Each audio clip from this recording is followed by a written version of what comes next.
Ok, gente, o próximo exercício é o exercício 4 da lista 4, que ilustra o efeito de escudos contra radiação, tá?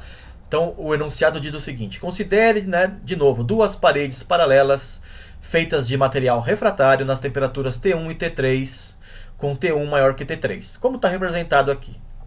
As duas placas podem ser consideradas superfícies cinzas infinitas, ou seja, de área muito grande, com emissividade ε1 igual a ε3 igual a 0,8. Elas têm a mesma emissividade.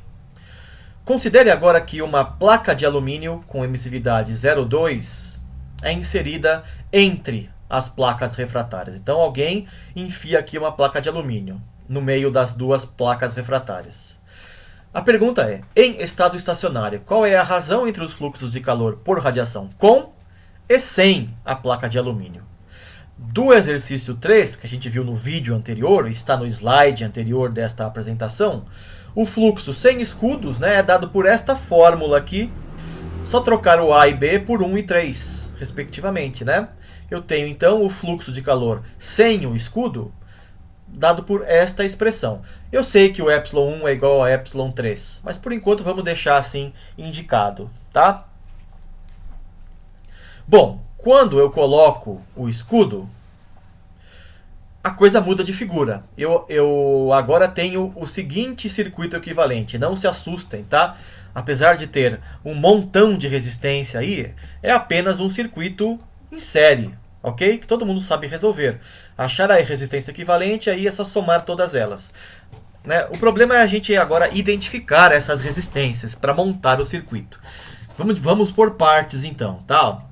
Eu tenho o objeto 1 trocando calor com 2. O objeto 1 não troca calor com 3 diretamente, porque o 2 está lá no meio. O 1 troca calor com 2 e o 2 com 3.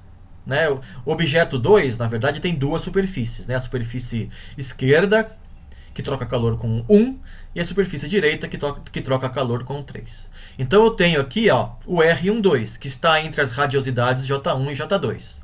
Isso corresponde à troca de calor entre a superfície 1 e o escudo aqui, R12. O objeto 1 é um corpo cinza, tem a resistência interna aqui dele, entre EB1 e J1. O objeto 2, a superfície 2, também é de um corpo cinza, portanto tem a resistência interna R2, entre J2 e EB2. Bom, para o calor passar da superfície esquerda para a direita do escudo, esse calor tem que ser transmitido por condução. Então eu tenho lá uma resistência de condução, certo? Que dá conta da passagem do calor pelo escudo, por dentro do escudo, atravessando por condução o escudo. E aí do outro lado eu tenho a troca de calor entre 2 e 3. Tenho aqui o R23, a resistência de troca de calor entre 2 e 3, que está entre as radiosidades J2 e J3. Mas as duas superfícies são de novo cinzas, então eu tenho aqui de novo a resistência interna do objeto 2, correspondente à superfície direita dele, certo? E por fim, do outro lado, a superfície 3, que é uma superfície de corpo cinza, de novo tem uma resistência interna R3. Tá? Então estão aí, as 1, 2, 3, 4, 5, 6, 7 resistências no total. Resistência interna do objeto 1, resistência de troca de calor 1 com 2, resistência interna da parede 2 do lado esquerdo, a resistência de condução de calor atravessando 2, daí a superfície 2, a resistência interna da parede direita de 2, a troca de calor entre 2 e 3, e, por fim, a resistência interna da superfície 3. Ok, tá? Então esse é o circuito completo, tá? Para troca de calor entre esses três objetos aí. Mas repare que se eu consigo atingir o equilíbrio aqui, tá? E a radiação é muito mais eficiente que a condução, ou melhor dizendo, a condução é bem mais rápida do que a radiação, ou em outras palavras, se o escudo é muito fino, tá? O calor consegue passar facilmente pelo alumínio. O alumínio é um excelente condutor, tá? Então não vai se estabelecer um gradiente de temperaturas aqui. Então eu posso considerar, que a temperatura dos dois lados do escudo é igual. EB2 de um lado, ou seja, sigma T2 a quarta, e do outro lado sigma T2 a quarta. A resistência de condução, então, não está sentindo diferença de potencial. Ela pode, portanto, ser eliminada do circuito. O calor passa por ali, né, praticamente sem sofrer nenhuma resistência. Ok, gente? Então, essa resistência aqui central, ela está curto-circuitada, basicamente, né? O calor passa ali sem encontrar nenhuma resistência. E daí a corrente simplesmente atravessa essa resistência sem dissipar energia, vamos dizer, né? Porque a condução é muito rápida, né? Ou é um material de alta condutividade térmica, ou é um material de baixa espessura, né? Lembre que lembra lá do começo do curso que a resistência de condução é a espessura sobre a condutividade. Se a espessura é baixa, a resistência é baixa. Tá? Para todos os efeitos, então, a condução de calor não interfere na passagem de calor. A condução é muito rápida. Ok? Portanto, eu posso eliminar a resistência de condução. Eu elimino uma resistência, eu tenho aqui, então, 6 resistências no total. E a conta que eu vou fazer agora é levando em conta que as áreas são todas iguais, né? O A1 igual a A2 igual a A3 igual a um certo A. Além disso, o F12 igual ao F23 igual a 1, porque todo o calor de 1 chega a 2, todo o calor de 2 chega a 3. O porquê disso está lá no vídeo anterior, é o mesmo raciocínio. Ok? E aí eu tenho, né, as resistências internas são dadas por 1 menos epsilon sobre A epsilon. O I aqui pode ser 1, 2 ou 3, né? E as resistências de troca de calor são dadas por 1 sobre A vezes o fator de vista, mais o fator de vista é 1. Então é simplesmente 1 sobre a área. E a resistência equivalente é a soma de todo mundo, né?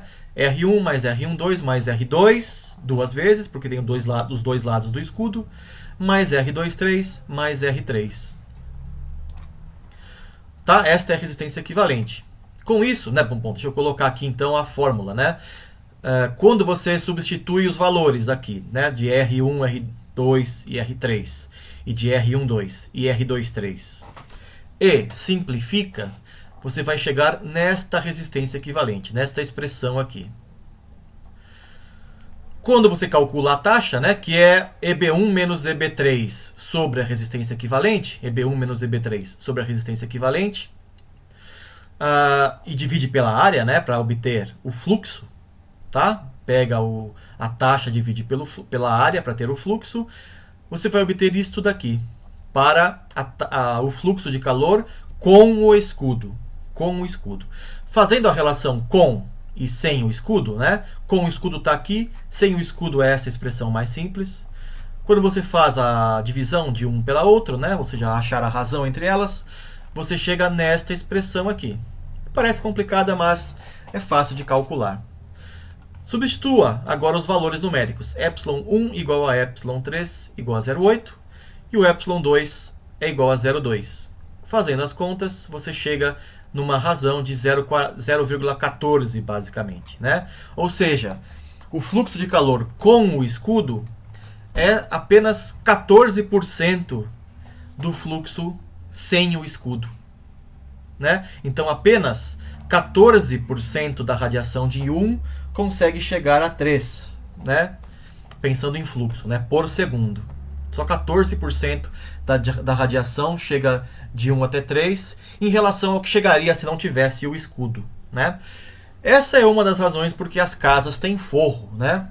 Você está morando numa casa, ela tem um forro lá no último andar entre o telhado e o ambiente onde você convive, né? Para que o calor que esquenta as telhas, né, não chegue lá no seu ambiente e você tenha uma sensação de conforto maior, né, obviamente. Todo mundo aí já lembra do Demar, né? Ainda lembra do Demar, eu acho, apesar de ter passado tanto tempo assim de pandemia e de quarentena em casa, né? Vocês sabem que lá no hall, lá de entrada do prédio principal do Demar, não tem forro. Você entra lá, vai direto da telha para sua cabeça o calor, né? E todo mundo sabe, tem experiência daquele sofazinho que fica ali no saguão do Demar, como é desconfortável ficar ali, né? Muito diferente quer dizer, muito também não, né? Mas um pouco diferente dos corredores ou das salas ou da biblioteca, mesmo sem ar-condicionado ligado, a diferença de temperaturas é sensível, dá para sentir a diferença de temperaturas, simplesmente pelo fato de haver forro, tá? De haver um escudo contra a radiação que está vindo do telhado, tá? Bom, gente, é isso daí, tá feito o exercício 4, vários exercícios a gente já fez.